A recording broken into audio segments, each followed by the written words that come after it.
Hello and welcome back to Leagues Under the Ink. This is Cryptic Spoon. I'm from the clan CQC, and I'm joined today by none other than... Hey, I'm Torizo. I'm from Indie Inc. And today we're going to watch, after that amazing set by Speedrun Lions and Koopa Clan, we're going to watch JFG versus DEG. I have absolutely no idea what these team names stand for. I mean, there's been things circulating around as to what JFG could stand for. I know that I know them pretty well, and I still have no idea what that name means. I've never heard of what they stand for either. I haven't really asked. So. I mean, like, we have some of my personal favorites. There's the classic Japanese Fox Girls. Then there's the Jerkins Fat Gherkin is one of my personal favorites, I like to think. DG, I haven't really heard too much about them. I haven't really heard any personal names for what they stand for, but I know that they're an all-French team like Koopa Clan. It looks like we're in the French special today. Vive la France. So we're going to be doing that. Having two matchups of French teams versus, I guess, EU / North America, Eastern teams. So JFG versus DEG. This matchup should probably be heavily favored by JFG overall. I mean, NSTC, JFG were supposed to be the top two teams to make it through this division. I don't see JFG really losing not any games, but I don't see JFG losing to DEG in this set. DEG didn't show an incredibly strong performance the last lUTI match that they just played, while JFG showed a really convincing games against NSTC, showing that they can really be at the top with the top Western team is what we consider. We consider them the top Western team. So definitely I'm going to see JFG. I want to see them come out strong on this one compared to DG. DG, so far, like I said, they didn't show incredibly successful results in the last lUTI match. This one, hopefully they can show a little bit more, that they stepped it up. I mean, this is A division, so everyone really needs to start bringing up their A game, start working on it some more. You can tell Paradise from the last time that they played, they're starting to work on scrims because they weren't satisfied with their matches against NSTC. So let's get right into the match. Are you ready, Torizo? I'm ready. All right, so on the count of 3, we'll go to the match. And 3, 2, 1, go.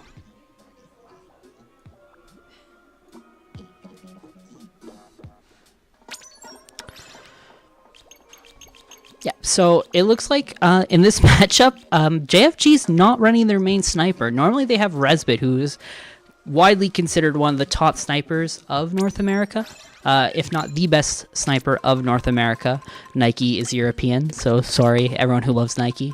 And they're swapping out Tors. Tors is actually a French player, and I guess he knows DG from that French circuit. You know, they seem to be really into Splatoons for some reason in France, but they decided to run him. Katsui, Leo, and Tim. Leo, Tim, Katsui are all part of their standard roster. It's interesting, though. Katsui and Leo usually don't play together because they're both Tentatex or play that aggressive type. Sometimes Leo will go back support more, but they're both very, very aggressive players. So it's interesting to see this obscure composition of two Tentatex from them.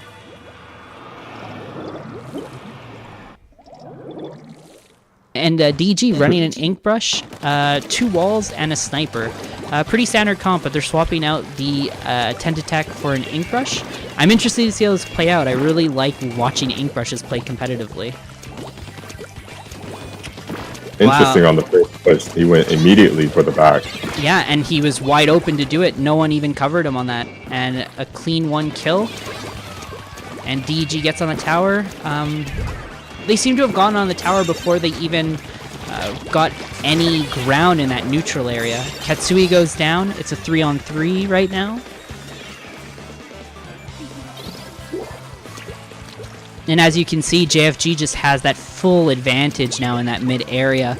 Not really letting DG go through that mid. The only chance they really have is to now go through the half pipe. Tors is up on that. I'm sorry, go ahead. I was saying that's a dangerous situation to force yourself in. You want to prevent them from going to the half pipe at all costs. Yeah, for sure. And I mean, once you get Tors up on that mid area, it's incredibly hard for anyone to come through that mid, just full control. Now they're up to the 32 mark. The entire JFG team is over there, and they have a Kraken. I don't see DEG stopping this at this point. It looks like it's going to be a quick KO. No, they managed to actually stop it. They were able to take 3 out. The Octobrush did a good job at stopping the Ingzuka, and DEG was able to put a stop to their rush and hopefully make a huge comeback and take this one. Yeah, I mean, it was a nice stop. Honestly, I was very surprised. I didn't think that was going to happen. That was an impressive stop by DEG overall. But so far, JFG with the relentless aggression on DEG so far. It's kind of hard to say the 2 names together. DEG, JFG, they sound really similar, man. It's going to be like a tongue twister all of these games.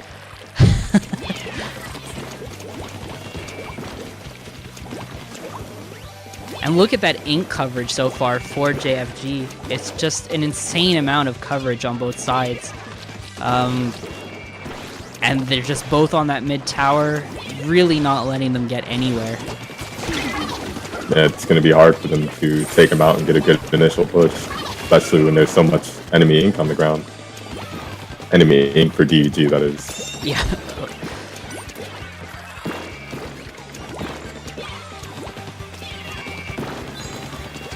And just Katsui going up, throwing a little bit of ink coverage, gets taken out by the Kraken. I mean, he couldn't hide forever, right? So. Yeah. Actually, that's a nice wall placement by DEG on that left side. I mean, as much as they're losing, it seems like they're trying to do something, at least to get some ground on one side. He popped the wall on the left, getting some decent ink coverage, forcing JFG to go to the right, not play an offensive style so that they can get the knockout again.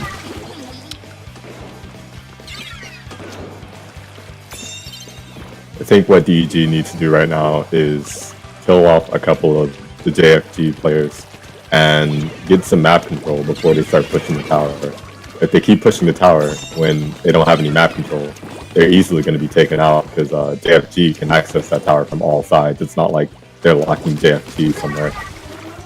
Yeah, it's like you said last match. There's so much ink in the green side, they can easily charge up their specials and just go for a coordinated push to at least get back to that middle ground. A lot of teams start panicking when they see that they're at that end point, right? But what you want to do is do it in steps. You want to first get it to that neutral area and then worry about the offensive push first. You can't just automatically go from your base to the enemy base. It very rarely works like that.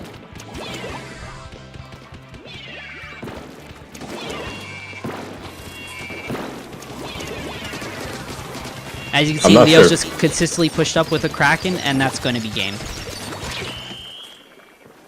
I'm not sure if there was like a miscommunication on DEG's side, or JFG was just really good at sneaking by them, because it seemed like a lot of kills he got, the enemy was just completely unaware that he was there, like watching them.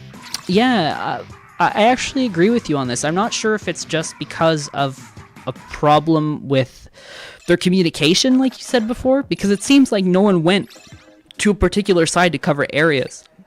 So if there's no one there, no one can call it. So it might just be an issue with placement overall. So we're just going to go quickly into the second match of Rainmaker on Urchin Underpass. Ketsui going for his classic sploosh. He loves going sploosh. In every tournament you see him, it's because of that Kraken. You get two Kraken pushes. Excellent for trying to break through that, fence of death, as we called it in the last match.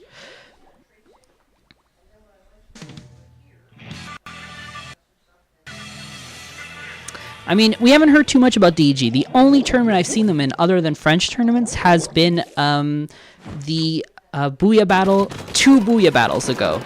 They did extremely well, and then after that, just no one has really heard of them. So they kind of got in because of the placement from their excellent play at Booyah Battle.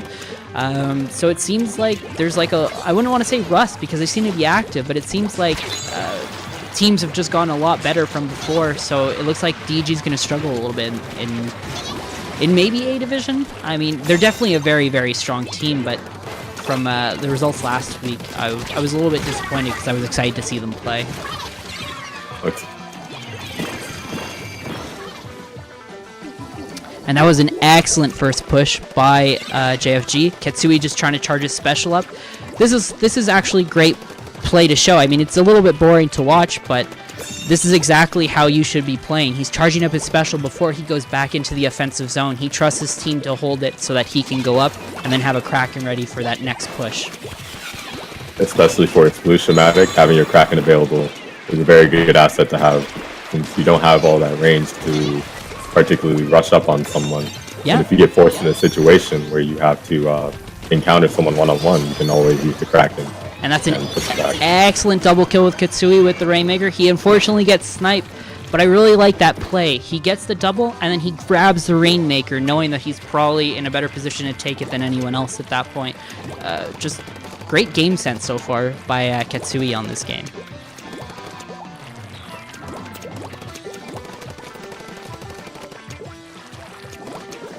Like we said before, he's just constantly charging up his special. Tim holding that front line. I mean, Tim is the definitive frontliner of JFG. I've played against JFG multiple times. Tim is always the person I snipe the most, and that's not to say that he's a bad player. That's to say that he is always in my face.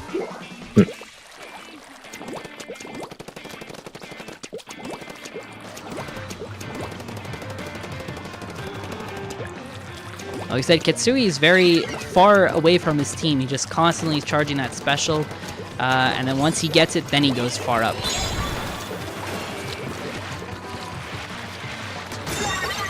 Good stop, using the Kraken to chase down the Rainmaker, especially into a tough position right there for DEG.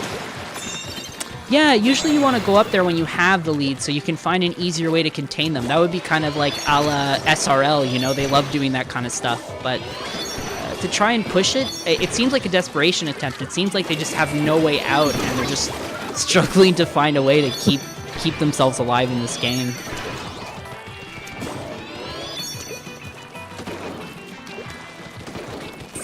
Three DEGs down right now. Looks like JFG is going to take it much further. And look at this positioning. They're all up front, kind of like the football style.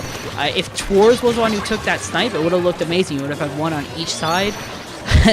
Just getting used as fodder so Ketsui can stay alive. I mean, that's excellent positioning so far from them. I'm surprised he was able to hold on to the Rainmaker for so long when he was sitting in enemy ink. It's a good play to just, run out the time and extend the play. Yeah, one thing I will say, I did see Tors on that far right side onto their little platform. I love that area to pressure people. Snipers usually don't think other snipers are going to be there, and you can get a really quick counter snipe for that push.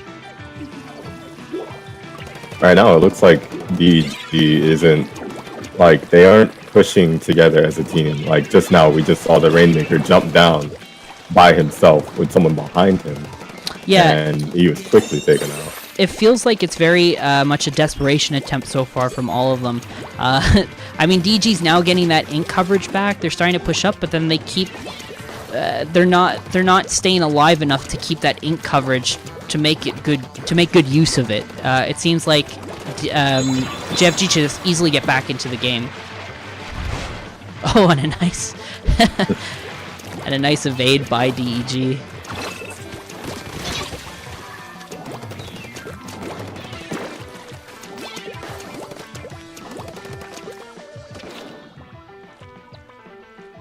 Oh, Katsui just baiting the sniper a little bit.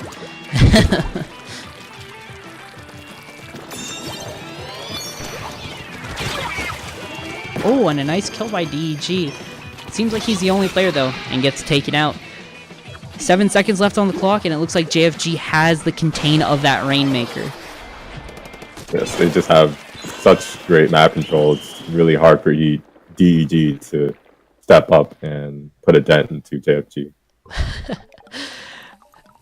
I can already tell you're having a hard time with the DEG, JFG. Me too, man. I'm trying not to show it. I guess we'll just have to start calling them Japanese fox girls. It's the only choice.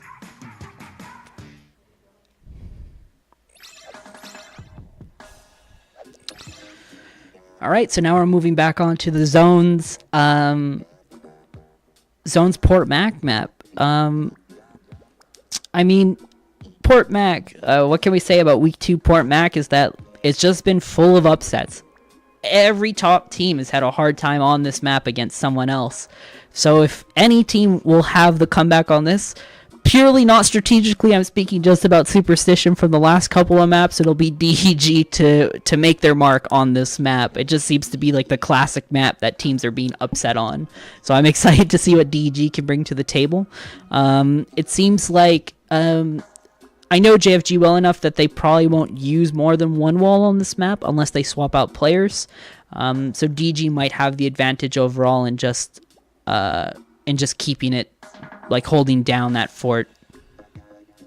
If DEG is capable of making the upset here, it'd be great to boost their spirits and hopefully get them some momentum into the match afterwards. Because right now they're looking pretty nervous. I mean, definitely playing against the top two teams will make you nervous, so... Yeah.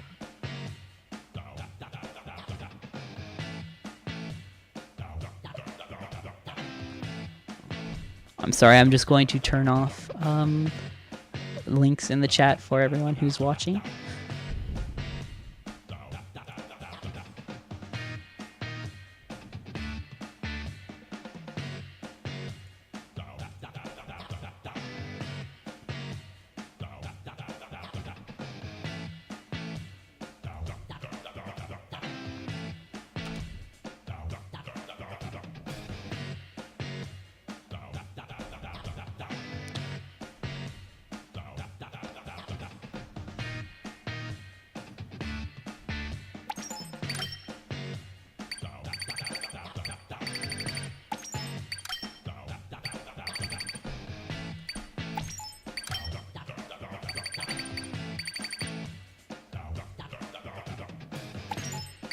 And it looks like they're just waiting to join up the game again on Port Mac.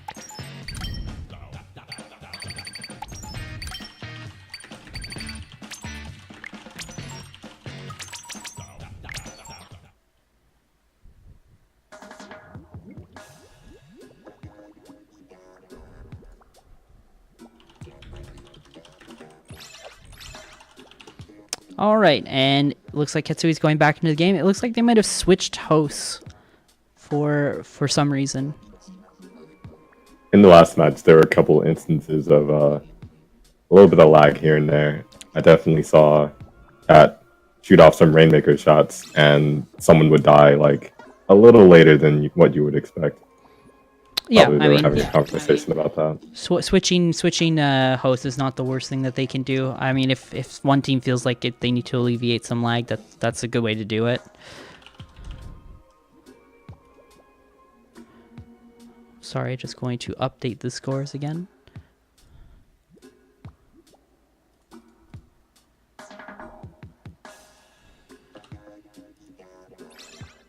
We go to, and it looks like the match is ready to begin.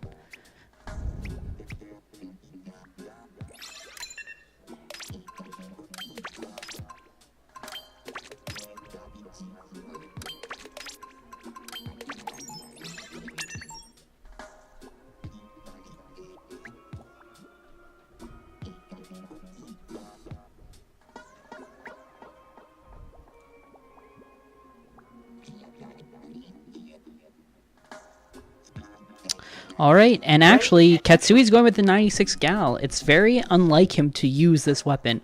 Almost always I see him with a tent attack or a slosher or a very, very aggressive weapon. And now he's going for a very passive weapon. Normally, I think I would like to see Tim on the 96 and maybe Cat on the 52 while Leo stays on the tent attack. Tent attack, Leo seems to be just a consistent tent attack main. Maybe he's using it to have a Kraken to fall back on. Because they could have gone to 52 Gals. 52 Gals might seem something up his alley from what you described his playstyle.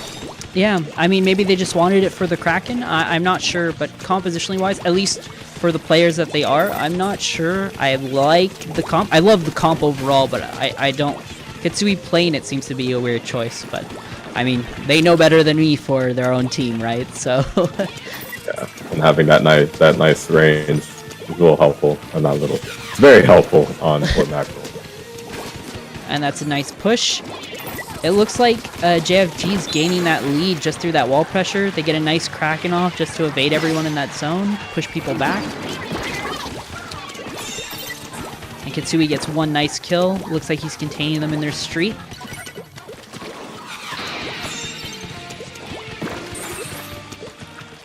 Already this is not looking good for DEG. And this is the full contain that we were talking about, where they just seem to be holding it down really well.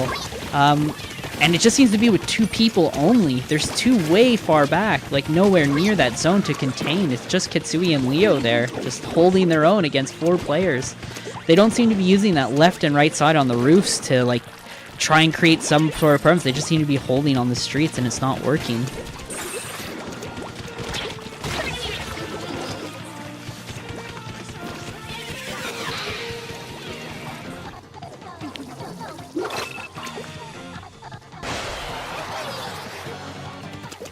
And there we go. They're just holding back for that contain.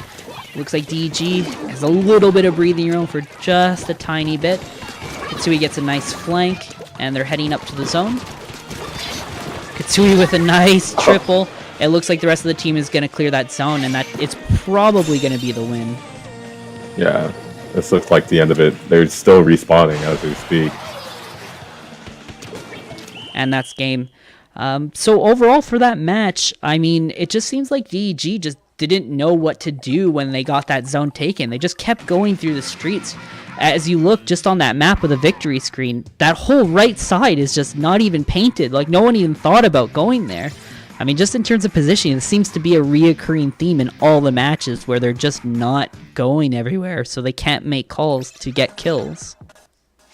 Also, because they were running 3 walls, you know, if a splash wall is thrown at them in the street, there's not much they can do besides throw another splash wall.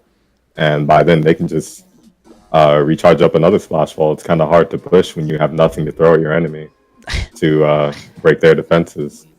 Yeah, I mean, it just seemed overall dominating for JFG. It just felt like it was well more thought out. They knew what they were doing on each lane and how to push up, and DEG just kind of were constantly just trying to brute force their way through instead of thinking about the situation and how they could go about it a different way. Yeah, JFG definitely looked much more coordinated. DEG probably should have pushed as a team more often and kind of taken one out one at a time instead of, as we saw later in that game, 2 people tried to rush to their zone, but you already have people in your own area attacking you. You kind of want to take out what's in front of you first instead of looking past them. Yeah, so now we're going to go to the next map, Tower Control Salt Spray Rig. And we have Katsui going on the Luna Blaster. Very unlike Katsui overall. I very rarely see him in competitive games use the Luna Blaster, so I wonder how this will fare out for him.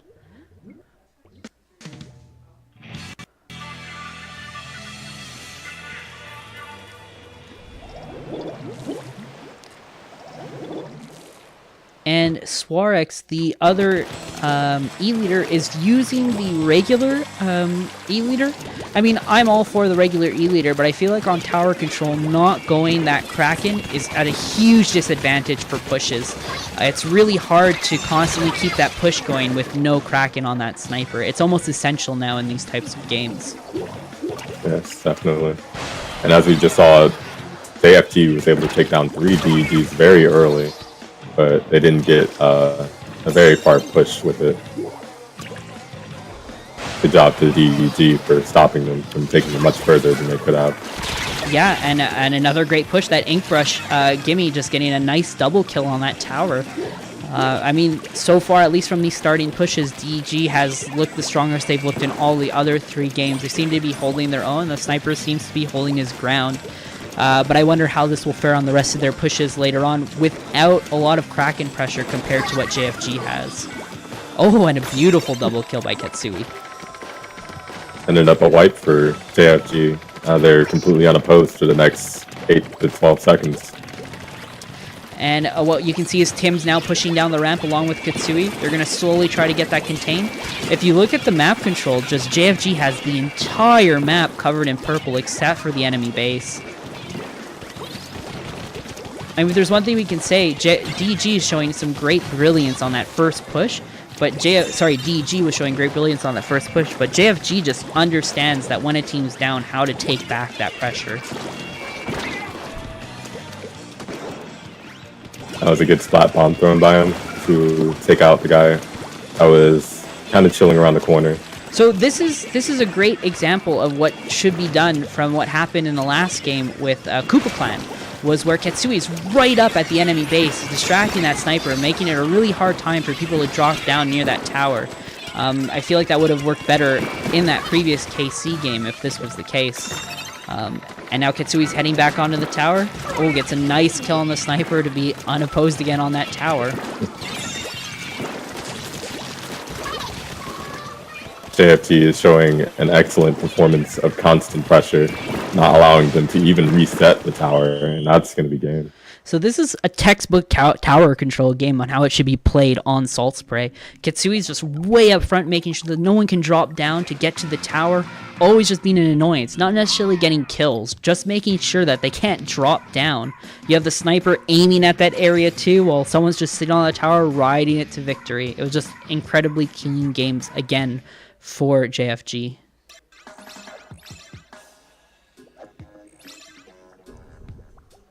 So it looks like this is now a 4-0. I'm sorry for not updating the score. I will update that right now for you.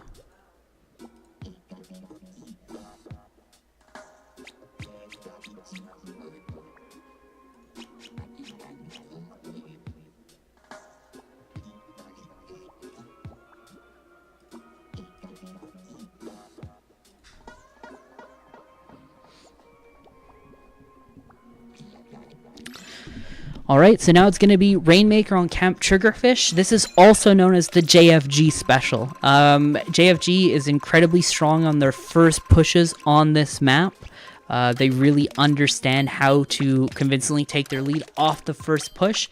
Although, typically, our team personally have been able to take games off of JFG later on in the stages, but their first push on this is incredible, and I'm excited to see what they can do. They're running that 210 to tech comp for that super aggressive push. I wonder if they'll be able to burst the bubble, immediately take the Rainmaker, and go for the dunk. So typically what you're going to see from them is you're going to see them probably shoot 2 suction bombs right at the front. Tim's going to pop a wall right in the center, and they're instantly going to go to the left while someone sits on the mid. That is usually the remarks that I've seen from JFG and what they like to do. So that's what we should expect from this game. JFG, I would expect them just to sit back and know they get a clean kill with that Rainmaker. Already, constant pressure.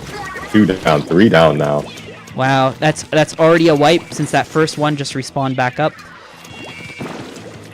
Like I said, Ketsui's in the middle while all of them are shifting to the left. And this is exactly what you should be doing on it. One person moves up and controls this whole top area and doesn't leave from it. This makes it really easy, and this looks like it's just going to be an instant KO from JFG. Oh, and they got stopped at the 3 mark. And there we go.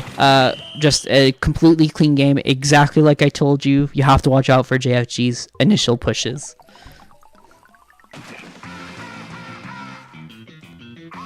That was a really good job by Cat sitting there and buying as much time as he could after the Rainmaker got stopped on the 3. Katsui just really being the MVP of that game, knowing where to go, knowing where to push.